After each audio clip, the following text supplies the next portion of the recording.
숙박법 너무 궁금한데 물어볼 곳 없어 답답했던 사장님들 주목하세요. 숙소 운영하시면서 궁금하셨던 것들, 알고 계시면 좋을 것들, 몰라서 손해보실 수 있는 것들 지금부터 다 알려드리겠습니다. 와, 이 이벤트 정말 오랜만이라 좀 설레는데요. 네, 저도 너무 오랜만이라 이 내 주변 로펌 정말 자주자주 찾아뵙고 싶었어요. 너무 좋아해 주셔서. 맞아요. 근데 또 이게 쉽지가 않네요. 그래도 오늘 이렇게 내 주변 로펌 5화를 한다고 해서 변호사님들도 정말 귀한 시간 내주셨습니다. 반갑습니다. 안녕하세요. 안녕하십니까. 안녕하세요. 카메라가 익숙해질 뻔했는데 한참 쉬었다가 다시 오니까 다시 어색해졌습니다. 저 놀 유니버스에서 법무 업무 담당하고 있는 박성식입니다. 반갑습니다. 반갑습니다. 네, 안녕하세요. 어느덧 5화까지 출연하게 된 놀 유니버스 법무 담당 오서영입니다. 오랜만이라 오늘은 어떤 주제일지 굉장히 기대됩니다. 네, 이번에는 어렵지 않게 바로 결정을 했습니다.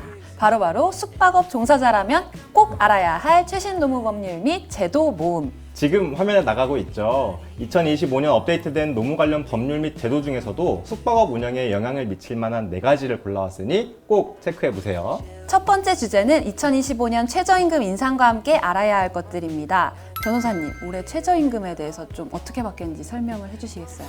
네, 2025년 최저임금은 시간당 1,030원으로 결정됐습니다. 2024년 9,860원에서 약 1.7% 인상된 금액입니다. 시간당 1,030원이면 이거를 약간 시간당 임금 딱 10,000원 정도로 해서 우리 사람을 너무하네. 되게 쪼잔하게 아니 이게 30원 차이가 얼마나 큰지.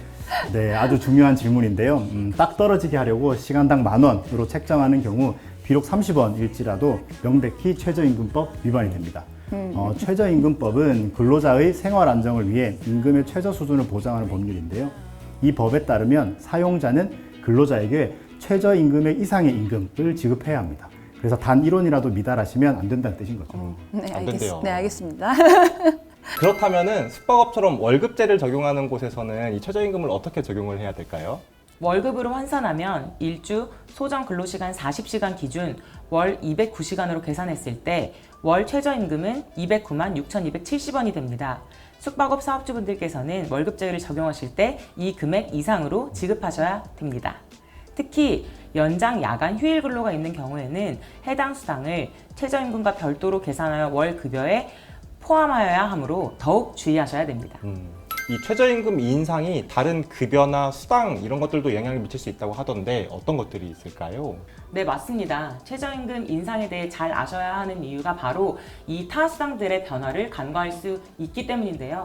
최저임금은 단순히 시급이나 월급뿐만 아니라 고용보험법에 따른 실업급여의 하한액, 남녀 고용평등과 일가정 양립 지원에 관한 법률에 따른 육아휴직급여, 그리고 산업재해보상보험법에 따른 산업재해보상보험급여 등 다양한 사회보험급여 산정에도 연동되어 영향을 미칩니다. 따라서 최저임금이 인상되면 이러한 급여들의 기준액도 함께 변동될 수 있는 거죠.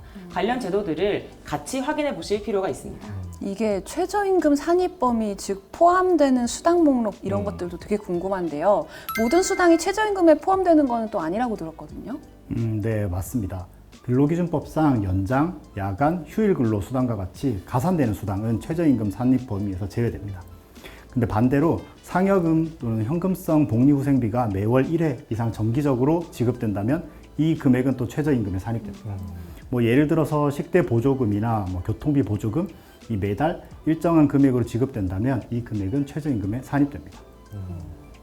그렇군요. 그럼 만약에 이 최저임금을 지키지 않았을 경우에는 어떤 처벌을 또 받게 될까요? 네, 최저임금법 위반으로 3년 이하의 징역 또는 2천만 원 이하의 벌금에 처해질 수 있습니다.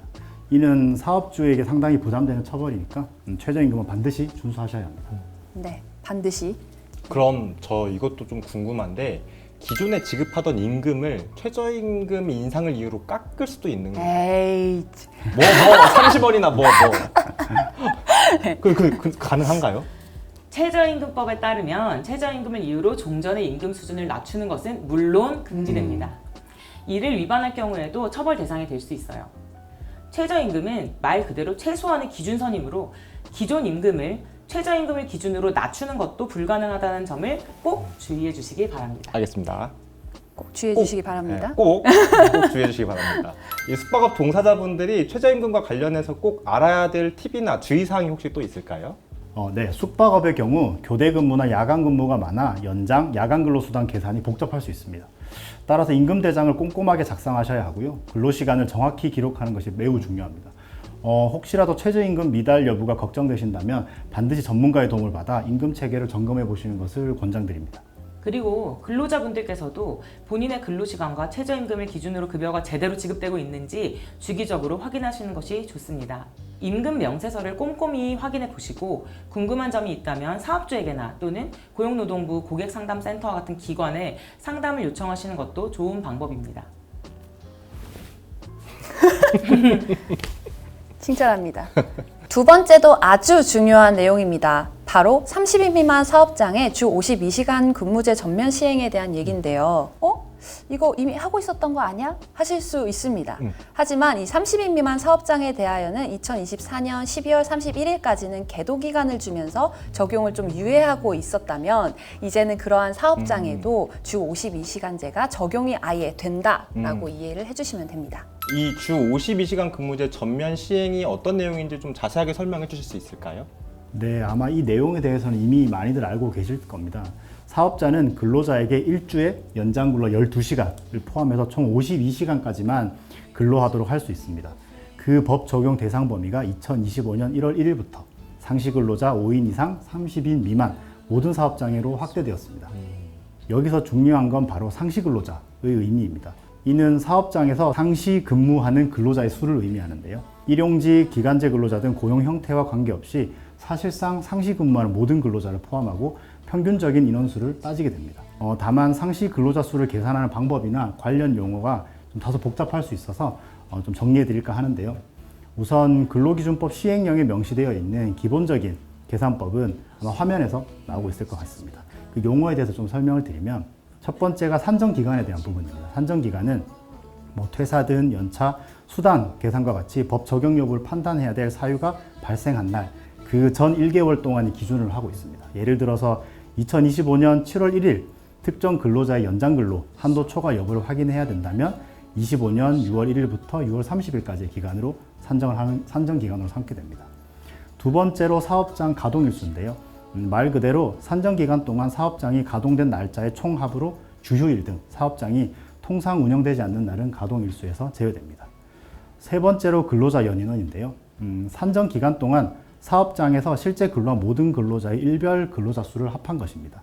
이 근로자 연인원 대상이 포함 제외되는 경우는 아마 화면에서 자세히 나가고 있을 것 같습니다. 네. 근데 여기서 중요한 게 숙박업은 사실 성수기, 비수기 이런 시기에 따라서 고용 형태나 근로자 수 변화가 좀 잦은 업이잖아요. 이렇기 때문에 꼭 알아야 할 상시 근로자 수 계산에 대한 특례가 있다고 하던데요. 네, 맞습니다. 미리 공부를 많이 하고 오셨네요. 상시 근로자 수가 5인이 미만이더라도 다음과 같은 경우에는 5인 이상 또는 미만으로 간주되는 경우가 있습니다.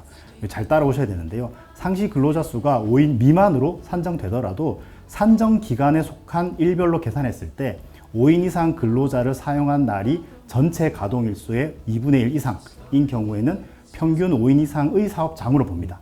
반대로 상시 근로자 수가 5인 이상으로 산정되었더라도 산정 기간에 속하는 일별로 계산했을 때 5인 미만의 근로자를 사용한 날이 전체 가동 일수의 2분의 1 이상인 경우에는 또 반대로 상시 근로자 5인 미만의 사업장으로 보게 됩니다. 결국에는 산정 기간 내에 전체 가동 일수의 2분의 1 이상을 차지하는 근로자 수가 몇 명이었냐. 이게 계산할 포인트가 되겠네요. 저보다 더 정확히. 핵심이네. 네. 네. 좋습니다. 네, 맞습니다. 그리고 숙박업 특성상 하우스키핑 업무 하시는 분들도 계시는데요. 이분들이 상시 근로자에 포함되는지에 대해서 궁금하실 겁니다. 여기다 좀 정리를 해드리면 정규직, 기간제, 단시간, 일용직, 아르바이트 이런 고용 형태가 무엇이든 숙박업소에서 직접 고용한 경우에는 상시 근로자 수 산정 시 포함됩니다. 네, 다만 이제 도급이나 용역업체에 이 업무를 맡기고 해당 업체에서 고용한 하우스키핑 또는 하우스키퍼 하시는 경우에는 숙박업소의 상시 근로자 수에는 포함되지 않습니다. 역시 우리 또 깔끔한 깔끔한 정리. 정리를 해주셨습니다. 감사합니다. 네. 이쯤에서 또 하나 궁금한 게 이 숙박업은 성수기, 비수기 업무량 변화가 큰데 주 52시간 전면 근무제 시행을 한다고 하면 이걸 어떻게 대응해야 될지도 좀 궁금합니다. 네, 숙박업의 특성을 고려한 몇 가지 대응 방안을 말씀드릴 수 있습니다. 첫째, 탄력적 근로시간제를 적극적으로 활용하는 것입니다. 이는 근로기준법 제51조의 3개월 이내 탄력적 근로시간제, 또 제52조 3개월을 초과하는 탄력적 근로시간제에 근거해서 성수기처럼 일이 많을 때는 근로시간을 조금 느리고 비수기처럼 일이 적을 때는 근로시간을 줄여서 평균 근로시간을 주 52시간으로 맞추는 제도입니다. 최대 3개월 또는 6개월 단위로 운영할 수 있습니다. 둘째, 교대제 개편을 검토해 볼 필요가 있습니다. 예를 들어 2교대 근무 방식이었다면 3교대로 전환해서 근로자 1인당 근로시간을 줄이는 방안을 고려해 볼 수 있습니다. 마지막으로 근로시간을 정확하게 기록하고 관리하는 것이 매우 중요한데요. 출퇴근 기록, 연장 근로 내역 등 관련 증빙 자료를 철저히 보관해야 합니다. 근로기준법상 임금대장의 작성과 임금 명세서의 교부를 사용자의 의무로 규정하고 있습니다. 네, 근로기준법 시행령은 임금대장에 근로자 개인별로 기록되어야 하는 내용을 규정하고 있는데요. 자세한 항목은 계속해서 화면에 잘 나가고 있겠죠. 네. 특히 근로일수와 근로시간수, 연장, 야간, 휴일 근로시간수는 특히 꼼꼼하게 남겨주셔야 됩니다. 만약 주 52시간 근무제를 위반하게 되면은 이건 어떤 처벌을 받게 되나요? 만약 주 52시간제 근무제를 위반해서 연장 근로 한도를 초과했다면 근로기준법 위반으로 사업주는 2년 이하의 징역 또는 2천만 원 이하의 벌금에 처해질 수 있습니다. 다만 현실적으로 주 52시간 근무제 도입이 사업장 운영에 어려움을 끼칠 수가 있어서요. 이럴 경우 정부의 지원 프로그램을 적극 활용하시는 걸 권해드립니다.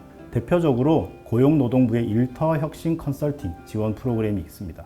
전문 컨설턴트가 사업장에 직접 방문해 근로시간 단축, 유연근무 도입, 임금체계 개편 등 기업 상황에 맞는 맞춤형 컨설팅을 무료로 제공해주고 있고요. 20인 이상 사업장을 대상으로 하고 있으니까 필요한 경우 일터 혁신 상생 플랫폼을 통해 신청해 보실 수가 있습니다.